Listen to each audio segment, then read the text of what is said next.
আল্লাহর উপর ঈমান রাখা, ফেরেশতাদের উপর ঈমান রাখা, আল্লাহর কিতাবের উপর ঈমান রাখা, নবী রাসূলদের উপর ঈমান রাখা, আখিরাতের দিনগুলোর উপর ঈমান রাখা, মৃত্যুর পরে পুনরায় আমাদের পুনরুত্থান হবে এটার উপর ঈমান রাখা, ভালো মন্দ তকদীরকে বিশ্বাস করা, হিসাব হবে মৃত্যুর পরে এটাকে বিশ্বাস করা, মিজান আমল মাপা হবে বিশ্বাস করা, জান্নাত এবং জাহান্নাম সত্য এটাকে বিশ্বাস করা।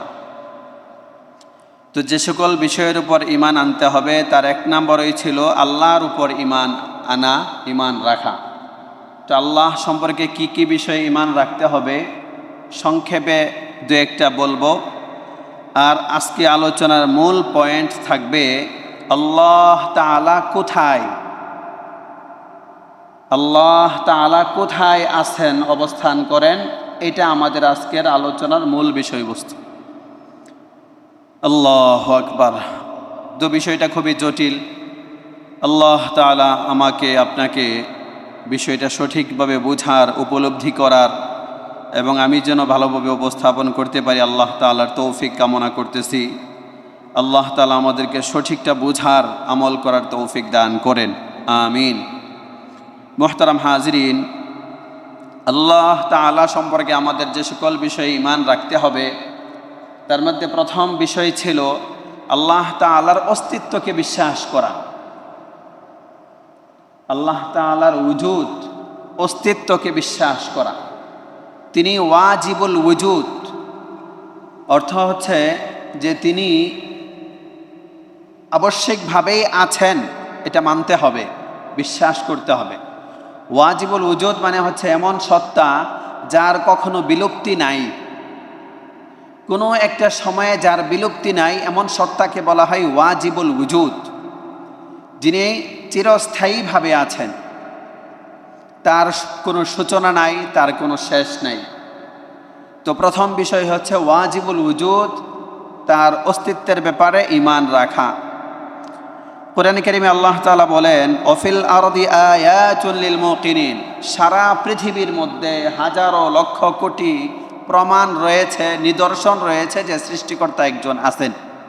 অফি আনফুসিকুম আফালা তুবসিরুন, এমনকি তোমাদের বডির মধ্যে, তোমাদের সত্তার মধ্যে, দেহের মধ্যে নিদর্শন আছে যে আল্লাহ একজন আছেন। মুহতারাম হাজরিন, দ্বিতীয় বিষয় আল্লাহ সম্পর্কে ঈমান রাখতে হবে যে আল্লাহ এক, অদ্বিতীয়। আল্লাহ বলেন কুল হুয়াল্লাহু আহাদ, হে নবী আপনি মানুষকে জানিয়ে দেন আল্লাহ এক। আল্লাহুস সামাদ, আল্লাহ হচ্ছেন এমন সত্তা যিনি চিরনির্মুখাপেক্ষী। সামাদ মানে হচ্ছে যিনি চিরনির্মুখাপেক্ষী, কারো প্রতি তিনি মুখাপেক্ষী নন, বরং উনি ছাড়া পৃথিবীর সকল কিছু ওনার প্রতি মুখাপেক্ষী। এটা হচ্ছে সমাদ শব্দের অর্থ। এমন না যে সমাদ মানে হচ্ছে নির্মুখাপেক্ষী, শুধু এতটুকু না, চিরনির্মুখাপেক্ষী আল্লাহ, এবং আল্লাহ ছাড়া পৃথিবীর সবাই তার প্রতি মুখাপেক্ষী, উনি হচ্ছেন সমাদ। এমন অনেক সময় হইতে পারে যে কেউ কারোর সবার থেকে অমুখাপেক্ষী, এটা হইতে পারে, কিন্তু সবাই তার দিকে মুখাপেক্ষী, এটা আল্লাহ ছাড়া আর কেউ নাই। তো আল্লাহ হচ্ছেন সমাদ। সমাদ মানে হচ্ছে যিনি চিরনির্মুখাপেক্ষী এবং আল্লাহ ছাড়া পৃথিবীর সবাই তার দিকে মুখাপেক্ষী, ইনি হচ্ছেন সমাদ। লাম ইয়ালিদ ওয়া লাম ইউলাদ ওয়া লাম ইয়াকুন লাহু কুফুয়ান আহাদ, মানুষের স্বাভাবিক প্রক্রিয়া যেটা, মা বাবা থেকে সন্তান হয়, এরপরে বংশবিস্তার হয়, এই প্রক্রিয়ায় আল্লাহ তাআলা কাউকে জন্ম দেন নাই এবং আল্লাহ তাআলা কারো থেকে এই প্রক্রিয়ায় জন্মগ্রহণ করেন নাই। এটা হচ্ছে লাম ইয়ালিদ ওয়া লাম ইউলাদ। এরপরে আল্লাহ বলেন ওয়া লাম ইয়াকুন লাহু কুফুয়ান আহাদ, আল্লাহর সমকক্ষ কেউ হতে পারবে না। আল্লাহর সমকক্ষ কেউ হতে পারবে না। দুনিয়ার কোনো কিছু, কোনো বস্তু, কোনো মানুষ, কোনো কিছুই আল্লাহর সমকক্ষ হতে পারবে না। মুহতারাম হাজিরিন, তৃতীয় নাম্বার আল্লাহর ব্যাপারে আমাদের যেই ঈমান বিশ্বাস রাখতে হবে, আল ঈমানু বিল ইলাহিয়াতি বিল উলুহিয়াতি, আল্লাহ ইবাদতের উপযুক্ত, এটা 3 নম্বরে আমাদের বিশ্বাস রাখতে হবে। যে দুনিয়ার যত মানুষ বিশেষ করে মুসলমান ইবাদত বন্দেগী করে আল্লাহর জন্য করে, আল্লাহকে সন্তুষ্ট করার জন্য ইবাদত বন্দেগী করে, এটা বিশ্বাস রাখতে হবে। আল্লাহ ছাড়া দ্বিতীয় কোনো ইলাহ নাই। আল্লাহ বলেন, ইন্নী আনাল্লাহ লা ইলাহা ইল্লা আনা ফা'বুদনি, নিশ্চয় আমি আল্লাহ, আমি ছাড়া আর কোনো ইলাহ নাই। ফা'বুদনি, হে দুনিয়ার মানুষ তোমরা আমি এক আল্লাহর ইবাদত করো।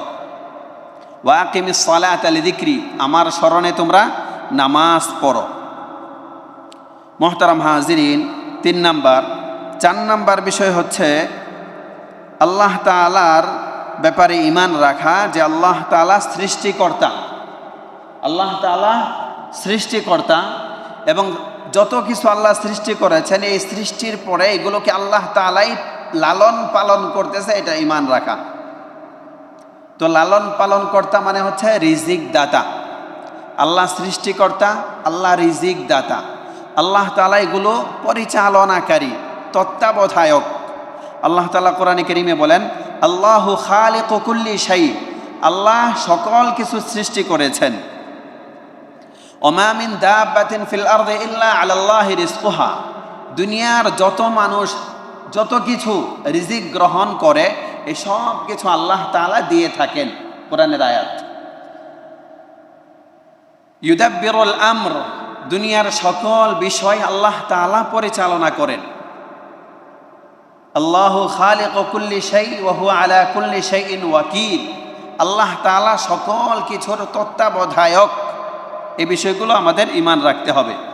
মুহতারাম হাজিরিন, 5 নাম্বার যে বিষয় ঈমান রাখতে হবে, আল ঈমানু বিআন্নাহু হাকিমুন, যে একমাত্র আল্লাহ তাআলাই হচ্ছেন বিধানদাতা। বিধানদাতা একমাত্র আল্লাহ তাআলা, এই কথা আমার আপনার বিশ্বাস করতে হবে। 6 নাম্বার যে বিষয়টা একটু জটিল, আল্লাহ তাআলার সকল নাম এবং বৈশিষ্ট্যর প্রতি ঈমান রাখা। আল্লাহর সকল নাম এবং আল্লাহর সকল গুণাবলী, সিফাত বলা হয় আরবিতে, এগুলোর প্রতি ঈমান রাখা। তো আল্লাহর সকল নাম এবং সিফাতের উপর ঈমান রাখা, এই বিষয়টা আমরা স্বতন্ত্রভাবে আলোচনা করব।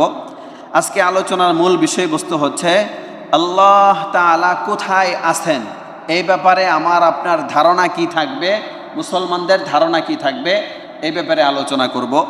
মুহতারাম হাজিরিন, আলোচনা বুঝার সুবিধার্থে আমরা সবাই এখানে মুসলমান, সবার ভালো বয়স হয়েছে মোটামুটি। আমি একটু প্রশ্ন করি যে আমার আপনার ধারণা কি, আল্লাহ তাআলা কোথায় আছেন? একটু সবাই কল্পনা করি, আল্লাহ তাআলা কোথায় আছেন? এই যে এই পর্যন্ত বয়স হয়েছে, সবাই মাফ করবেন, আমি কাউকে কোনো দোষ দিচ্ছি না, আমাদের আলোচনা পর্যালোচনা এই পর্যন্ত আমার আপনার বয়স হয়েছে, আমার ধারণা কি, বিশ্বাস কি, আল্লাহ কোথায়? তো এটা আমি আপনাকে প্রশ্ন করতেছি, আপনি মুখে উত্তর দেওয়া লাগবে না, অন্তরে কল্পনা করেন যে আপনার বিশ্বাসটা কি, আল্লাহ কোথায়? আল্লাহ কোথায়? একজন কেউ সাহস করে উত্তর দিতে পারবেন? আল্লাহ তাআলা মুমিনের কলবে, একজন উত্তর দিয়েছেন আল্লাহ তাআলা মুমিনের হৃদয়ে, আল্লাহ তাআলা সকল জায়গায় বিরাজমান। আর কেউ উত্তর দিবেন? আল্লাহ তাআলা আরশে আজিমে। আর কেউ কোনো উত্তর দিবেন? আরশে আজিম। আচ্ছা, জি, আলহামদুলিল্লাহ। মুহতারাম হাজিরিন, আজকে আমরা আলোচনার শেষে গিয়ে উত্তরটা স্পষ্টভাবে পাবো যে আল্লাহ তাআলা কোথায়। এটা একটা ভালোবাসার জিনিস, যে আল্লাহ আমাকে সৃষ্টি করেছেন ওই আল্লাহ সম্পর্কে আমি জানি না, ওই আল্লাহ সম্পর্কে আমার স্পষ্ট ধারণা নাই, বা অর্জন করতে হবে, এটা মহাব্বতের সাথে, সম্মানের সাথে অর্জন করা উচিত। কোরআনের আয়াত এবং হাদিস থেকে প্রথমে আমরা দেখব। তো এই হাদিস এবং আয়াতগুলোকে আমি আপনি সাধারণ বিবেক দিয়া সমাধান দিতে পারবো না, তখন গিয়া মাযহাবের ইমামের প্রয়োজন হয়, যে মাযহাবের ইমাম এ সকল ক্ষেত্রে কি বলেছেন, সেটাই আমাকে আপনাকে মেনে নিতে হবে। যে কোনো ক্ষেত্রে রোগ বিমারি হয়, আমাদের জটিল কঠিন রোগ হয়, তখন আমরা কি করি, এই ডাক্তার দেখাই, ওই ডাক্তার দেখাই, কোনো সিদ্ধান্তে পৌঁছতে পারি না। সর্বশেষ ডাক্তারদের একটা বোর্ড হয়, বোর্ড হওয়ার পরে ডাক্তাররা বলে যে এই রোগীর অপারেশন করতে হবে, এছাড়া তাকে বাঁচানোর কোনো বিকল্প কিছু নাই। পরে চূড়ান্ত সিদ্ধান্তে গিয়ে অপারেশন হয়। মাযহাব 4টা মাযহাব দুনিয়াতে আছে আমরা জানি। তো মাযহাবের সমাধানটাও এরকমই যে কোরআনের আয়াত এরকম, হাদিস এরকম, তো দুইটা তো কেমন জানি সাংঘর্ষিক মনে হয়। আমি কোনটা মানব? আমি মানব এগুলো সমাধান ইমাম কি দিয়েছেন, মাযহাবের ইমাম কি সমাধান দিয়েছেন সেটা আমি মানব, সবচেয়ে নিরাপদ। কারণ আমি সবগুলো হাদিস পড়ে পুরা কোরআন পড়ে আমি একটা সিদ্ধান্তে পৌঁছবো, এটা আমার আপনার পক্ষে সম্ভব না। এই জন্য আজকে আমরা আলোচনা থেকে সর্বশেষ জানব ইমামের অবস্থান। মুহতারাম হাজরিন, কোরআনে কারীমে আল্লাহ তাআলার বিবরণ দিচ্ছেন। আল্লাহ বলেন, বিসমিল্লাহির রহমানির রহিম, সুম্মা ইস্তাওয়া আলাল আরশ, সূরা আরাফ আয়াত নাম্বার 54। আল্লাহ তাআলা বলেন সুম্মা ইস্তাওয়া আলাল আরশ। পূর্বে পরের অনেক আলোচনা আছে, মাঝখান থেকে একটা আয়াত আমরা আলোচনাটা বোঝানোর জন্য বলতেছি। সুম্মা ইস্তাওয়া আলাল আরশ, আল্লাহ তাআলা অতঃপর আরশে সমাসীন হয়েছেন। আল্লাহ তাআলা আরশে সমাসীন হয়েছেন। তাহলে কি পাইলাম আমরা? আরশে সমাসীন হয়েছেন। আমরা কোনো এখনো সিদ্ধান্তে যাব না, সর্বশেষ গিয়ে সিদ্ধান্তে যাব। এই আয়াত থেকে আমরা জানতে পারলাম আল্লাহ তাআলা আরশে সমাসীন হয়েছে। আল্লাহ তাআলা সূরা মুলক আয়াত নাম্বার 16 আল্লাহ তাআলা বলেন, আমিনতুম মান ফিস সামা, তোমরা কি ওই সত্তা থেকে নিরাপদ হয়ে গেছো? এই পরিমাণ অপরাধ করতেছো, দুনিয়াতে আল্লাহর বিধান লঙ্ঘন করতেছো, তোমরা কি ওই সত্তার থেকে নিরাপদ হয়ে গেছো যিনি আসমানে আছেন, যিনি আসমানে আছেন? তাহলে দ্বিতীয় আয়াত থেকে পাইলাম আল্লাহ তাআলা আসমানে আছেন। 3 নম্বর আয়াত সূরা আনআম আয়াত নাম্বার 3, ওয়া হুয়াল্লাহু ফিস সামাওয়াতি ওয়া ফিল আরদ, তিনি হচ্ছেন আল্লাহ যিনি আসমানে আছেন এবং জমিনে আছেন। আসমানে আছেন এবং জমিনে আছেন, এগুলো কিন্তু আয়াত। 4, ওয়া হুয়া মাআকুম আইনামা কুনতুম, সূরা হাদীদ আয়াত নাম্বার 4 আল্লাহ বলেন, ওয়া হুয়া মাআকুম আইনামা কুনতুম, আল্লাহ তোমাদের সাথে আছেন তোমরা যেখানেই থাকো। ওয়া হুয়া মাআকুম, তিনি তোমাদের সাথে আছেন, আইনামা কুনতুম, তোমরা যেখানেই থাকো। এরপরে সূরা বাকারা আয়াত নাম্বার 115 আল্লাহ তাআলা বলেন, ফাআইনামা তুওয়াল্লু ফাসাম্মা ওয়াজহুল্লাহ, তোমরা যেদিকেই মুখ ফিরাও, তোমরা যেদিকেই অভিমুখী হও, ওইদিকেই আল্লাহ তাআলার চেহারা। ফাইনামা তুওয়াল্লু, ওয়াল্লা ইউয়াল্লি মানে কোনো দিকে মুখ চেহারা ফিরানো। ফাইনামা তুওয়াল্লু, তোমরা যেদিকেই মুখ ফেরাও, ফাসাম্মা ওয়াজহুল্লাহ, সেখানেই আল্লাহ তাআলার চেহারা। মুহতারাম হাজিরিন, এখানে ছোট্ট একটা মাসআলা বলে নেই যে আপনি কোথাও নতুন কোনো জায়গায় গিয়েছেন, নামাজ পড়বেন, এখন কোন দিকে কিবলা আপনি জানেন না, এখন কিভাবে নামাজ পড়বেন? আপনি মুমিন মুসলমান হিসাবে অন্তরে কল্পনা করবেন যে কিবলা কোন দিকে হইতে পারে, আপনার প্রবল ধারণা যেদিকে হয় ওইদিকে ফিরে আপনি নামাজ পড়লে নামাজ হয়ে যাবে। এটা একটা মাসআলা। তো এই মাসআলা কেন? আল্লাহ তাআলা সব দিকেই আছেন। ফাআইনামা তুওয়াল্লু ফাসাম্মা ওয়াজহুল্লাহ, তোমরা যেদিকেই মুখ ফিরাও সেদিকেই আল্লাহ। মুহতারাম হাজিরিন, এখানে 5টা আয়াত থেকে আমরা 1 নম্বর আয়াত থেকে জানলাম আল্লাহ তাআলা আরশে আজিমে আছেন। দ্বিতীয় আয়াত আল্লাহ তাআলা আসমানে আছেন। তৃতীয় আয়াত আল্লাহ তাআলা আসমান এবং জমিনে আছেন। চতুর্থ, আল্লাহ তাআলা আমাদের সাথে আছেন আমরা যেখানেই থাকি। 5 নম্বর আয়াত থেকে আমরা জানলাম আমরা যেদিকেই মুখ ফিরাই ওইদিকেই আল্লাহ তাআলার চেহারা। হাদিস তিরমিজি শরীফের 1924 নম্বর হাদিস, নবীজি বলেন, ইরহামু মান ফিল আরদ ইয়ারহামুকুম মান ফিস সামা, জমিনে যারা আছেন মানুষ তাদের প্রতি তোমরা দয়া করো, তাহলে ইয়ারহামুকুম মান ফিস সামা, যিনি আসমানে আছেন উনি তোমাদের প্রতি দয়া করবেন। এই আয়াত এই হাদিস থেকেও জানি আল্লাহ তাআলা আসমানে, কিছুটা বুঝে আসে। মুহতারাম হাজিরিন, এতটুকু আমরা একটা বিষয় বুঝলাম, এখন আরেকটা বিষয় বুঝতে হবে। আল্লাহ তাআলা পবিত্র কোরআনে বলেন, সূরা আনকাবুত আয়াত নাম্বার 6, ইন্নাল্লাহা লাগানিয়ুন আনিল আলামিন, আল্লাহ তাআলা সারা পৃথিবী থেকে চিরনির্মুখাপেক্ষী। ভালো করে বুঝি আমরা, ইন্নাল্লাহা লাগানিয়ুন আনিল আলামিন, আল্লাহ তাআলা সারা পৃথিবীর সকল কিছু থেকে চিরনির্মুখাপেক্ষী। এরপরে সূরা ইখলাসের মধ্যে যেটা বলেছিলাম, কুল হুয়াল্লাহু আহাদ আল্লাহুস সামাদ, আল্লাহ চিরনির্মুখাপেক্ষী। আল্লাহ কোনো কিছুর প্রতি মুখাপেক্ষী না, বরং আল্লাহ ছাড়া দুনিয়ার সকল কিছু আল্লাহর প্রতি মুখাপেক্ষী। দুইটা আয়াত জানলাম। তৃতীয় আয়াতে আল্লাহ তাআলা বলেন লাইসা কামিসলিহি শাই, সূরা শুরা আয়াত নাম্বার 11, লাইসা কামিসলিহি শাই, আল্লাহ তাআলার মতো কোনো কিছু নাই। আল্লাহ তাআলার মতো কোনো কিছু নাই। আল্লাহ তাআলা কারো কোনো সাদৃশ্য গ্রহণ করেন না, কারো মতো না।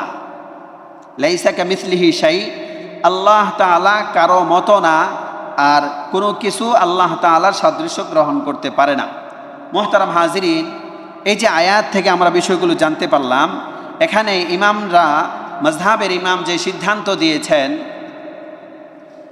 আহলুস সুন্নাহ ওয়াল জামাআহ এবং পরবর্তী আমরা যারা আছি, আমাদের সকলের যে বিশ্বাস রাখতে হবে,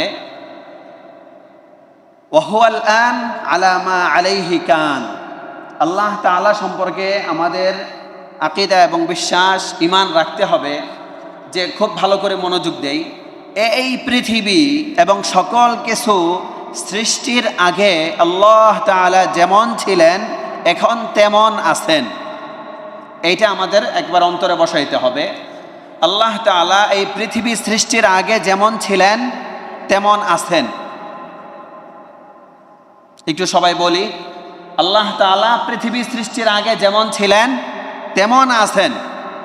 একটু মুখ দিয়ে বলতে হবে সবার, আল্লাহ তাআলা পৃথিবী সৃষ্টির আগে যেমন ছিলেন তেমন আছেন। এটা ইমামের কথা। আমাদের মাযহাবের ইমাম আল ইমামুল আযম আবু হানিফা রাহিমাহুল্লাহ, ওনার বিখ্যাত কিতাব আল ফিকহুল আকবার, এই কিতাবের মধ্যে ইনি মূলনীতি দিয়ে দিয়েছেন যে এই মূলনীতির বাহিরে গেলেই সমস্যা। কি ধরনের সমস্যা আমরা একটু পরে আলোচনা করব। তাহলে আমাদের আলোচনা, আমাদের বিশ্বাস রাখতে হবে যে আল্লাহ তাআলা ওয়াহুয়াল আন আলা মা আলাইহি কান, আল্লাহ তাআলা পৃথিবী সৃষ্টির আগে যেমন ছিলেন এখন তেমন আছেন। এই আকীদা বিশ্বাস রাখতে হবে। আল্লাহ তাআলা আসমানে আছেন, উত্তর, আল্লাহ তাআলা পৃথিবী সৃষ্টির আগে যেমন ছিলেন তেমন আছেন। আল্লাহ তাআলা জমিনে আছেন, আল্লাহ পৃথিবী সৃষ্টির আগে যেমন ছিলেন তেমন আছেন। আল্লাহ তাআলা আমার আপনার সাথে আছেন, আল্লাহ পৃথিবী সৃষ্টির আগে যেমন ছিলেন তেমন আছেন। আল্লাহ তাআলা সব দিকে আছেন, উত্তর, আল্লাহ তাআলা পৃথিবী সৃষ্টির আগে যেমন ছিলেন তেমন আছেন। এটা আমাদের প্রত্যেকের আকীদা বিশ্বাস থাকতে হবে যে আল্লাহ তাআলা আসমান জমিন পাহাড় পর্বত গ্রহ নক্ষত্র এই সকল কিছু সৃষ্টির আগে যেমন ছিলেন তেমন আছেন। এই আকীদা বিশ্বাস প্রত্যেকের রাখতে হবে। কেন? এবার আসেন, একটা হচ্ছে কেনর প্রতি আমাদের যাওয়ার দরকার নাই। হ্যাঁ, পাবলিক সাধারণ মানুষ আমরা যারা আছি, কেনর দিকে যাওয়ার প্রয়োজন নাই। শরীয়তের ব্যাপারে কেন, এদিকে আমাদের যাওয়ার প্রয়োজন নাই। যতটুকু জানার আমল করার দরকার এতটুকু আমরা জানবো, আমল করব, বাস। তো বোঝার জন্য আমরা আলোচনা করতেছি যে আল্লাহ তাআলা সকল কিছু থেকে চিরনির্মুখাপেক্ষী। কি শব্দ বললাম? আল্লাহ তাআলা সকল জিনিস থেকে চিরনির্মুখাপেক্ষী। একটু বলেন, আল্লাহ তাআলা সকল কিছু থেকে চিরনির্মুখাপেক্ষী, যেটা আয়াতের তর্জমা, ইন্নাল্লাহা লাগানিয়ুন আনিল আলামিন। আল্লাহ তাআলা সকল কিছু থেকে চিরনির্মুখাপেক্ষী। আল্লাহুস সামাদ, আল্লাহ চিরনির্মুখাপেক্ষী। দুনিয়ার সকল কিছু, সকল মানুষ আল্লাহর দিকে মুখাপেক্ষী। উনি হচ্ছেন আল্লাহ। এখন সমস্যা কোথায়? সমস্যা হচ্ছে, খুব ভালো করে বুঝি আমরা, আল্লাহ তাআলা স্থান, কাল, পাত্র এই তিনটা থেকে চিরপবিত্র। আল্লাহ তাআলা স্থান, কাল, পাত্র এই তিনটা থেকে চিরপবিত্র। এটা আমার আপনার বিশ্বাস রাখতে হবে, ইয়াকিন রাখতে হবে। কেন আল্লাহ তাআলা স্থান, কাল, পাত্র থেকে চিরপবিত্র? উত্তর, আল্লাহ তাআলা যদি কোনো স্থান, কাল, পাত্রের সাথে যুক্ত করা হয় তাহলে আল্লাহ তাআলা বান্দার মতো সাদৃশ্য হয়ে যায়। আর এটা আল্লাহ তাআলার জন্য সাদৃশ্য সাব্যস্ত করা জায়েজ নাই। আল্লাহ তাআলা স্থান কাল পাত্র থেকে পবিত্র, আল্লাহ তাআলা দেহ থেকে পবিত্র, আল্লাহ তাআলা দেহ বডি থেকে পবিত্র। আল্লাহ সম্পর্কে আমাদের এই বিশ্বাস ইয়াকিন রাখতে হবে। অনেকের কাছে এই বিষয়গুলো নতুন মনে হবে, আসলেই নতুন। আল্লাহ তাআলা স্থান কাল পাত্র থেকে পবিত্র, আল্লাহ তাআলা দেহ থেকে পবিত্র। কেন পবিত্র? এই জন্য পবিত্র যে আল্লাহ তাআলা এগুলো থেকে পবিত্র, কারণ কোরআনের আয়াত হচ্ছে আল্লাহ তাআলা সকল কিছু থেকে চিরপুত পবিত্র। এখন আমি আপনি যদি আল্লাহ তাআলার জন্য স্থান নির্ধারণ করি, তাহলে আল্লাহ তাআলা স্থানের মুখাপেক্ষী হয়ে যান, আর এটা আল্লাহ তাআলার পক্ষে জায়েজ নাই। আল্লাহ তাআলা কোনো স্থানের মুখাপেক্ষী এটা বলা জায়েজ নাই। আল্লাহ তাআলা কোনো সময়ের মুখাপেক্ষী এটা বলা জায়েজ নাই, যেহেতু আল্লাহ তাআলা এগুলোর মুখাপেক্ষী না কোরআনের আয়াত। এই জন্য আল্লাহ তাআলা স্থান কাল পাত্র এগুলো থেকে আল্লাহ তাআলা চিরপুত পবিত্র। তাহলে আমরা কি বলবো? আমরা বলবো এই দুনিয়া সৃষ্টি করার আগে আল্লাহ তাআলা যেমন ছিলেন তেমন আছেন, এটা বলবো। এটা বলা যাবে না যে আল্লাহ তাআলা এগুলো সৃষ্টির আগে যেখানে ছিলেন সেখানে আছেন। যেখানে, এটা তো একটা স্থান, যেখানে এটা একটা স্থান, যেখানে শব্দ বলা যাবে না যে আল্লাহ তাআলা দুনিয়া সৃষ্টির আগে যেখানে ছিলেন সেখানে আছেন, না। যেখানে এটা একটা স্থান, কোনো স্থানের সাথে আল্লাহকে সীমাবদ্ধ করা যাবে না। কেন যাবে না আরেকটু ব্যাখ্যা করে বলি। আমরা যদি বলি আল্লাহ তাআলা আরশে সমাসীন হয়েছেন, এই শব্দটা যদি আমরা কিছু সময়ের জন্য বলি যে আল্লাহ তাআলা আরশের উপর সমাসীন হয়েছেন, তাহলে আল্লাহ তাআলার জন্য একটা বডি কল্পনা করতে হয়, একটা দেহ কল্পনা করতে হয়। যেহেতু আরশের অবশ্যই একটা স্থান আছে, একটা কাঠামো আছে, তো এগুলো আল্লাহ তাআলার জন্য সাব্যস্ত করা, প্রমাণ করা জায়েজ নাই। তো আল্লাহ আরশের উপর সমাসীন হয়েছেন, এটা যদি আমরা বলি, তাহলে হয় আল্লাহ তাআলা এমন হবেন যে ওই আরশটা যেরকম ওইটার থেকে আল্লাহ ছোট, নাউজুবিল্লাহ, যেটা আল্লাহর ক্ষেত্রে বলা যায় না। অথবা এটা বলতে হবে যে আল্লাহ তাআলা যে পরিমাণ আরশটা অবশ্যই আল্লাহ থেকে বড়, কারণ আল্লাহ যেখানে বসবেন ওই আরশ অবশ্যই বড় লাগবে। চেয়ারটা যেরকম বড় ছাড়া বসা যায় না। তো এরকম স্থান কল্পনা করা, এরকম কোনো আসবাব আল্লাহর সাথে সংযুক্ত করা, এটা জায়েজ নাই। কেন জায়েজ নাই? আল্লাহ তাআলা পৃথিবীর সকল কিছু থেকে চিরনির্মুখাপেক্ষী। যত কিছু মানুষ কল্পনা করতে পারে, মানুষের কল্পনায় যত কিছু আসতে পারে, এই সকল কিছু থেকে আল্লাহ তাআলা চিরনির্মুখাপেক্ষী। এই জন্য আল্লাহ তাআলার ব্যাপারে আমার আপনার আকীদা বিশ্বাস হবে, এই ইউনিভার্স, এই দুনিয়া, এই জগৎ সৃষ্টির আগে আল্লাহ তাআলা যেমন ছিলেন তেমন আছেন, এবং আল্লাহ তাআলা যতদিন চান ততদিন এভাবেই থাকবেন। এটা হবে আমার আপনার আকীদা বিশ্বাস। ইমাম আবু হানিফা রাহিমাহুল্লাহ আল ফিকহুল আকবার পৃষ্ঠা নাম্বার 4 ওই কিতাবে তিনি বলেন, লা ইয়াশবাহু শাইআন মিনাল আশিয়াই মিন খালকিহি। দুনিয়ার কোনো সৃষ্টি আল্লাহর সাদৃশ্য নয়। দুনিয়ার কোনো সৃষ্টি আল্লাহ তাআলার সাদৃশ্যপূর্ণ নয়। সুতরাং আল্লাহ তাআলার জন্য বডি সাব্যস্ত করা জায়েজ নাই। এরপরে বলেন, ওয়ালা ইয়াশবাহুহু শাইউন মিন খালকিহি। আল্লাহ তাআলা দুনিয়ার কোনো বস্তুর মতো না, দুনিয়ার কোনো বস্তু আল্লাহ তাআলার মতো না। আল্লাহ তাআলা দুনিয়ার কোনো বস্তুর মতো না, এবং দুনিয়ার কোনো বস্তু আল্লাহ তাআলার মতো না। তাহলে কেমন? এই পৃথিবী সৃষ্টির আগে, সকল কিছু সৃষ্টির আগে আল্লাহ তাআলা যেমন ছিলেন তেমন আছেন। ওয়াহুয়াল আন আলা মা আলাইহি কান, এটা হচ্ছে শতসিদ্ধ একটা আরবি মূলনীতি। ওয়াহুয়াল আন আলা মা আলাইহি কান, আল্লাহ তাআলা সকল কিছু সৃষ্টির আগে যেমন ছিলেন তেমন আছেন। এ কথা বলেও বলা যাবে না যে আল্লাহ তাআলা সৃষ্টির আগে যেখানে ছিলেন সেখানে আছেন, না, এটা বলা যাবে না। কারণ এটা বললে তো একটা, যেখানে বলতে একটা স্থান নির্ধারণ হয়ে যায়, এই স্থান নির্ধারণ করা যাবে না। মুহতারাম হাজরিন, আজকের আলোচনা থেকে আমরা কিছুটা ধারণা পাইলাম যে আল্লাহ তাআলা কোথায়। ব্যাস, এটার উত্তর হচ্ছে আল্লাহ তাআলা সৃষ্টির, এই সকল কিছু সৃষ্টির আগে যেমন ছিলেন তেমন আছেন। এটাই আমার আপনার ধারণা থাকতে হবে। তাইলে হুজুর এই যে আয়াতগুলো এবং হাদিসগুলো এগুলোর ব্যাখ্যা কি? এগুলোর ব্যাখ্যা ইমামরা করেছেন, সময় সাপেক্ষে এগুলো আমরা আলোচনা করব। আল্লাহ তাআলা আমাদেরকে কোরআন হাদিস সম্পর্কে সঠিকটা বুঝে সেই অনুযায়ী আমল করার তৌফিক দান করেন। আমিন। ওয়া আখিরু দাওয়ানা আনিল হামদুলিল্লাহি রাব্বিল আলামিন।